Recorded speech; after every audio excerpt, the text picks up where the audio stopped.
Next fight, it was one of those where we're getting to the main bit of the card now, you know, the last 3 fights.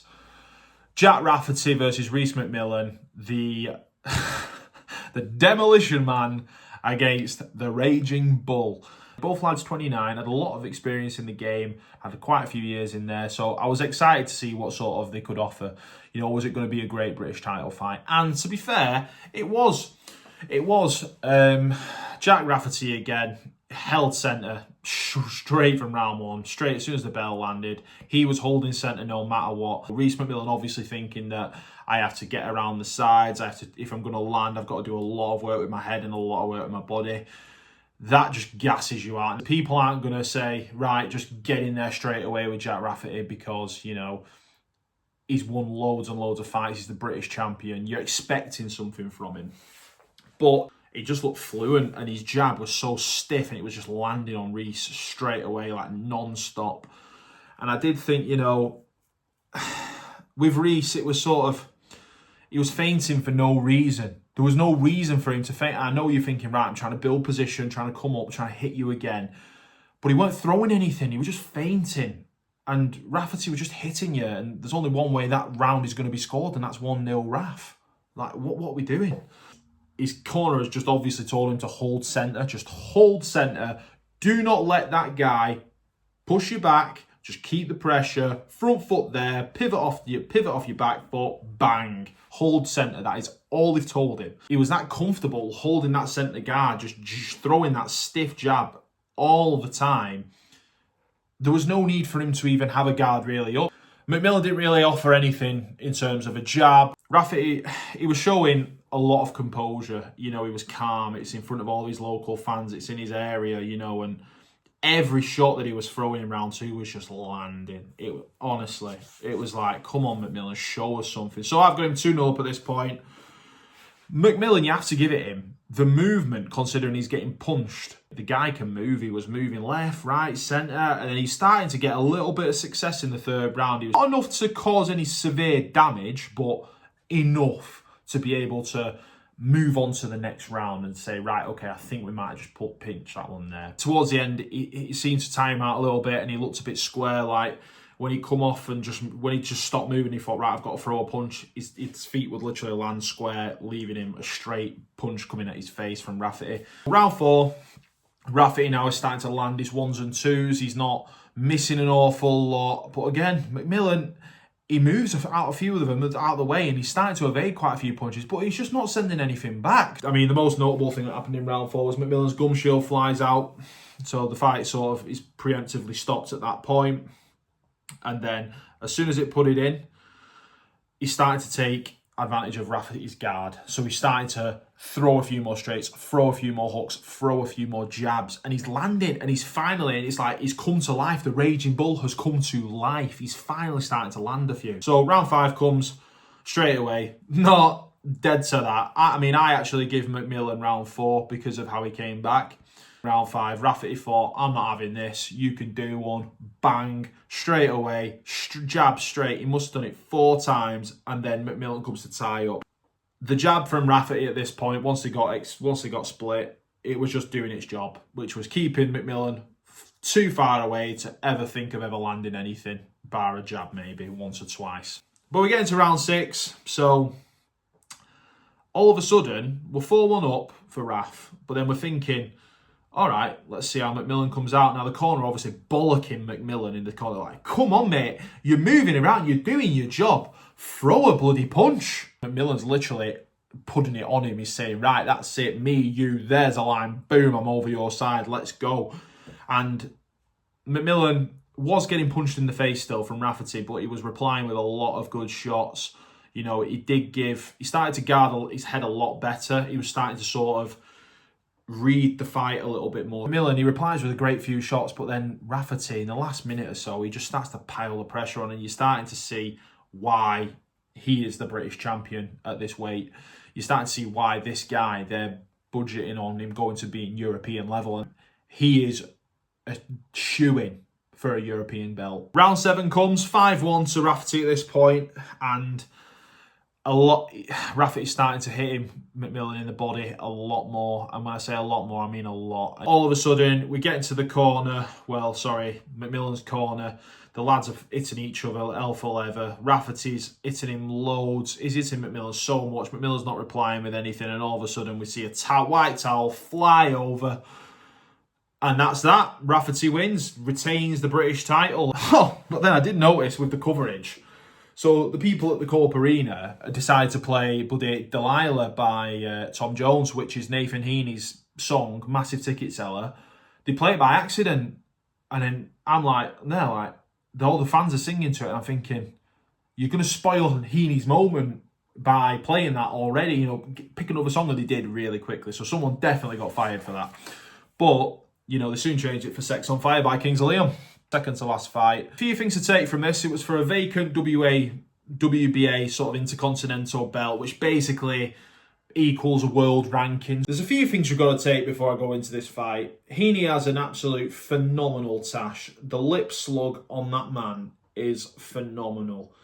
And he looked in such good shape. But the one thing that puts me off is them leg socks. Them leg socks, every time I've ever seen a boxer wear leg socks like that, they always get beat, and I thought, just don't, come on. 35, roll back the ears, let's go. Obviously, he's the most famous man in Stoke after Tony Pulis, that goes without saying. And massive ticket seller, massive following. And then the walkout, the walkout. Class. I wish I was there. It's such a good song.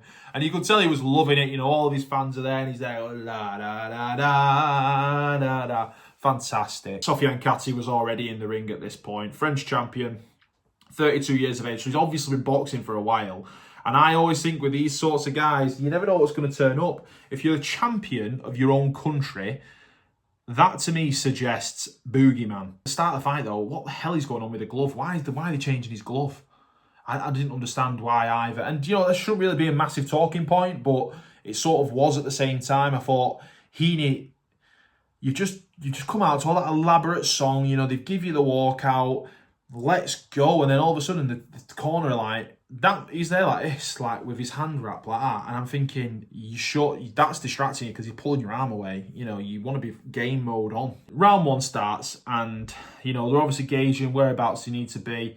From the start and from the get-go, I just thought Nathan Heaney, now watching him before, it's never seemed that wide, but his stance, the distance between his front leg and his back leg was so long, I thought if you're trying to evade this lad's punches, if he comes and tries to put it on you, you're going to struggle to manoeuvre or rotate or get out the way. There was a lot of punches from Heaney that just weren't landing, and a few of them were like power puff punches, you know, just like sort of just trying to land, trying to gauge where he's still throwing. And going into round two, I sort of seen, I give Heaney round one. Kati's avoiding a lot of double ups, you know, he's strictly restricting Nathan Heaney to single shots. And again, like we've seen in the last couple of fights that we watched on the card, it doesn't do you many favours unless you're heavyweight landing single shots. Heaney needed to aim at the body more after he landed the jab because the guard was so tight up at the top for Kati. Heaney was never going to have success because he weren't opening it up. And if he jabbed him at the body, hit him in the solar plex, might have opened up a gap for punch number 3 in a combo. What worried me as well was Kati landing. He landed every time Heaney moved in after the jab. And the distance, again, with his legs made it hard for him not to move, so he had to commit to the lunge. So the jab had to be spot on to follow up, but Kati just countered him every single time. At round 3, I've got Heaney 3-0 up. Round 4 starts, Kati starts more aggressive, and then he starts switching his stance. This is where Heaney starts to get caught. He gets caught by a couple, and then the replies he's throwing back are just not landing. They're just missing him completely. And I'm thinking, uh-oh, this is where we start to go downhill. The boogeyman comes in. But again, Heaney's still consistently throwing in the lunge. You know, he's constantly moving his head in.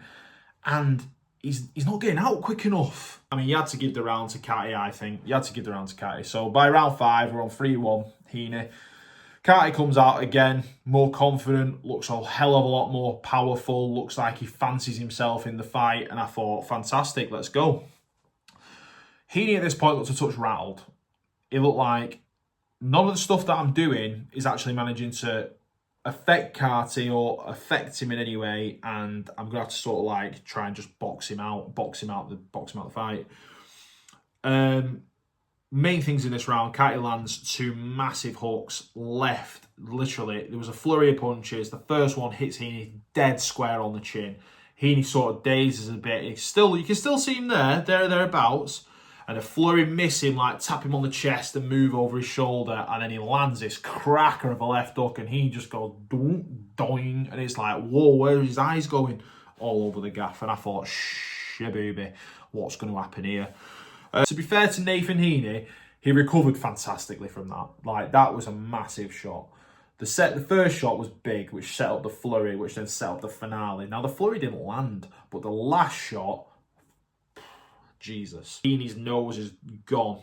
Like, it's on its way out. He's bleeding all over. And then the cut above the left eye. Again, these fighters, the British last night, honestly, the cuts above the eye, I mean, it was insane. Like, even the main event. But round 6 comes. Heaney's there. He's trying to hold centre but then Carty just keeps throwing these hooks and Heaney again, the stance is so far wide, he's struggling to try and move his legs. The corner is screaming at Nathan Heaney, saying, keep it simple, you've been boxing for years, which he has, which we all know, which we all love him for. Both swing, both land. One right hook from Heaney lands on Carty, but Carty's right hook lands on Heaney, and Heaney just drops. And I thought, whoa. But this is where he shoves his gum shield out as well. Always buys you a bit of time. And it was a bit of dirty tactics really on Carty. The corner were complaining a little bit as well because, you know, he's taking his sweet, sweet time getting up and, you know, coming back to whatever. But then, as soon as he gets on, Heaney's clearly done. You can see it in his reactions. They're just not there. He's trying to throw, he's trying to guard at the same time, but Carty is so switched on, and then all of a sudden, ref jumps in, technical knockout. Now, I did say Carty in that last round that we just spoke about, it was a punch from the gods because the right hook landed. But again, was it? The guy's champion in France. What do we think? You know, was it lucky? Was it? Feedback from the fight from me was the ref made the right call at the right time, which is the most important thing. So, you know, keeping everyone's safety, which is paramount. Heaney does need to seriously evaluate where he's going to be now. Now he's 35. Now I've seen him do a few things for TalkSport with Adam Catterall and the gang on fight nights, which he's quite good at. So that could be an avenue for him. Or does he want to keep on fighting? Because this fight was a fight set up for him to look mint. Just like the last fight or the fight before. Just like the Parker fight. It was set up for him to look good. And unfortunately he got stopped. Now, he's 35. We've all been there. We've seen this happen with so many fighters. Bar Derek Chisora, to be fair, 41 years of age.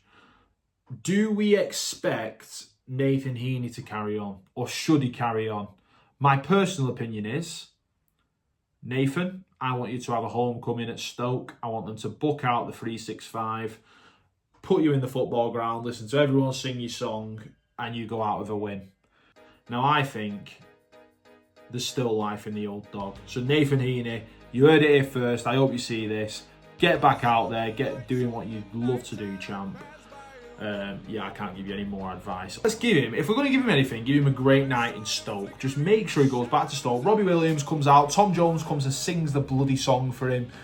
You know, Eddie Holzer, all the famous people that have been from Stoke, you know, Peter Cullen, whoever, just get them all in. Get them all in the 365. Main event, boom. He'll sell that place out. Frank Warren, you know it. I know it.